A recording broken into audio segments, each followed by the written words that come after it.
नमस्ते दोस्तों, डेट आज की 1 मई 2020 और स्वागत आपका वेब स्वाध्याय एंड स्टडी के वोकैब डिस्कशन में। तो आइए स्टार्ट करते हैं। पहला मीनिंग है अपना अनइक्विवोकल। अनइक्विवोकल का मीनिंग है clear, definite and without doubt, मतलब स्पष्ट। जो क्लियर का मतलब आपको पता है, स्पष्ट। डेफिनेट का मतलब ही यानी स्पष्ट, जो निश्चित है। डेफिनेट यानी निश्चित। और विदाउट डाउट, डाउट यानी संदेह, बिना किसी संदेह के। तो आप समझ गए होंगे अनइक्विवोकल। तो अगर इसको आप याद रखना चाहो तो इसको यूनिक वोकल्स में, दो वर्ड्स में तोड़ देते हैं। यूनिक, UNEQ, यूनिक, और वोकल। वोकल आवाज़ से कोरिलेट कर सकते हैं, और यूनिक को यूनिक, जो UNIQUE, यूनिक यानी अद्वितीय, यानी जिसका जैसा दूसरा ना हो, तो यूनिक वोकल। तो इसके एक फनी सेंटेंस बनाते हैं। सुबोध की यूनिक वोकल स्कूल के नियम बिल्कुल स्पष्ट हैं, बिल्कुल डेफिनेट हैं, बिल्कुल डाउट रहित हैं। मतलब आपको समझ में आ गया होगा कि यूनिक वोकल मतलब स्पष्ट। सुबोध की यूनिक वोकल स्कूल है और उसके नियम बिल्कुल स्पष्ट हैं। सो होप आप समझ गए होंगे। चलते हैं नेक्स्ट मीनिंग की ओर। नेक्स्ट मीनिंग है कोहॉर्ट्स। कोहॉर्ट्स का मीनिंग है a group of people who support a particular person, usually a leader, यानी जनसंख्या का वर्ग। ए ग्रुप ऑफ पीपल, जो लोगों का एक समूह। Who support a particular person, वो क्या करता है? सपोर्ट करता है किसको? पर्टिकुलर पर्सन को, विशेष व्यक्ति को। विजुअली ए लीडर, सामान्यतः कौन रहता है वो पर्सन? एक नेता। जैसे आपको पता है सुब्रमण्यम स्वामी एक नेता है और वो एक वकील है। तो कोर्ट्स को कोर्ट से कोरिलेट करते हैं। कोर्ट का समूह सुब्रमण्यम स्वामी का समर्थक है। कोर्ट का एक समूह है जो क्या है? कोहॉर्ट है वो। और वो क्या है? सुब्रमण्यम स्वामी का समर्थन करता है। तो समर्थक है वो समूह। तो सो होप आप इसको समझ गए होंगे। नेक्स्ट मीनिंग है रेनिंग।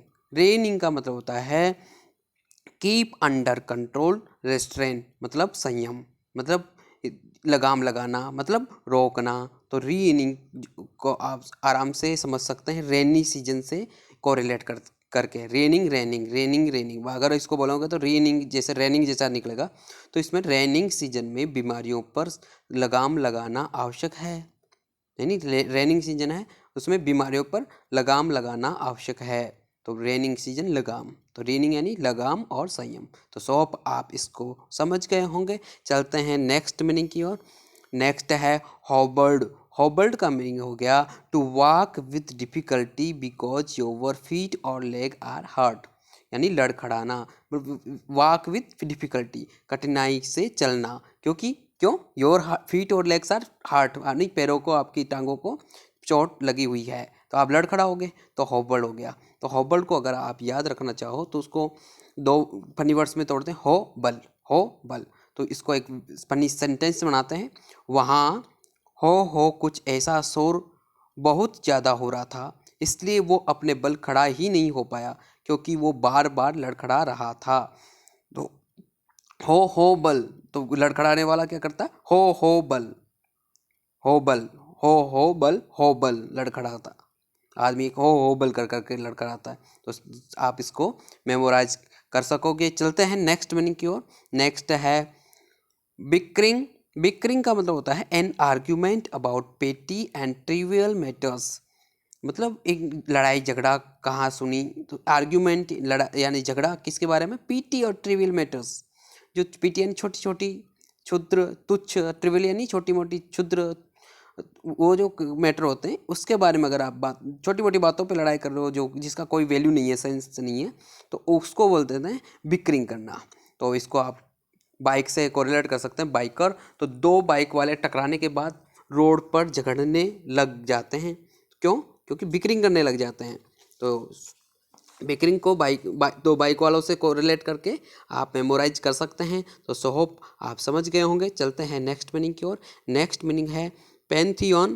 पैंथियन का मीनिंग है a group of particularly respected, famous और इम्पोर्टेंट पीपल, मतलब प्रसिद्ध लोगों का एक दल।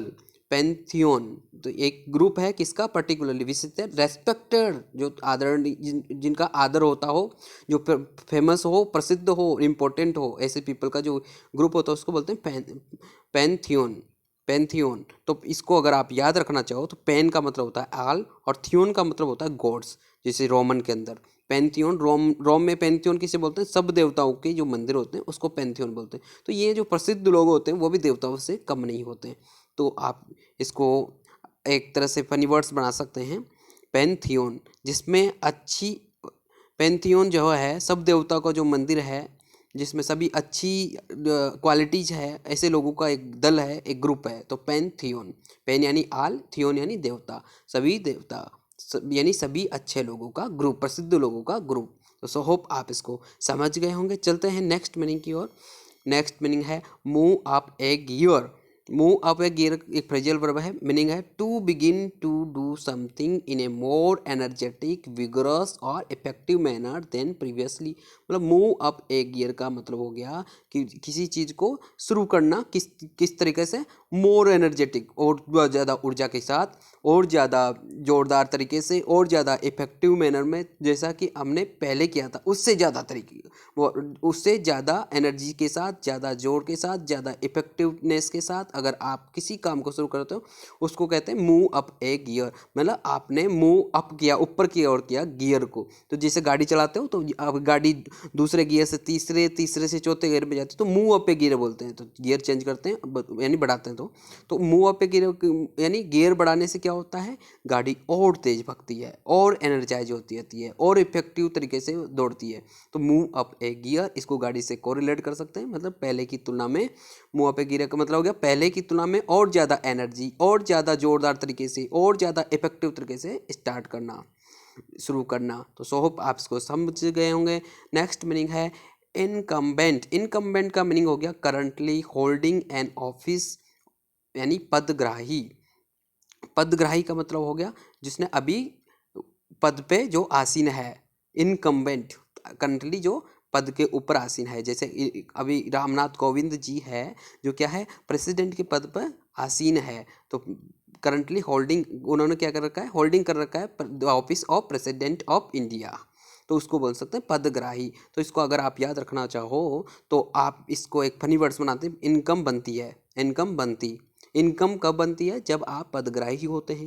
मतलब इनकम तभी बनती है जब व्यक्ति पद पे आसीन होता है। अगर वो पद पे नहीं रहेगा, पद से वो बेदखल कर दिया जाएगा तो उसकी कोई इनकम नहीं बनेगी। तो सो होप ये आपको समझ में आया होगा। चलते हैं नेक्स्ट मीनिंग की ओर। नेक्स्ट मीनिंग है बंगल्स। बंगल्स मीनिंग हो गया ए टास्क कैरिड आउट इन ए कलमजी और इनकम्पिटेंट वे, यानी गड़बड़, गोलमाल, घपला। मतलब कोई काम कर रहे हो, एक टास्क कैरिड आउट, काम किया जा रहा है इन एक कलमजी वे। कलमजी का मतलब होता है एक अनाड़ी तरीके से। अनाड़ी कौन होता है, जिसका कोई नियम नहीं रहता, कभी ये कर रहा है कभी वो कर रहा है, मतलब कुछ अता पता नहीं रहता उसका, उठपटांग काम करता है। इनकम्पिटेंट वे का मतलब होता है जो कि कम्पिटेंट नहीं है वे, जो कि असक्षम है, अक्षम है, जो उसके लिए ये उसके लिए एबल नहीं है, तो ऐसे वैसे काम करना, गड़बड़ करना। तो बंगल्स हो गया।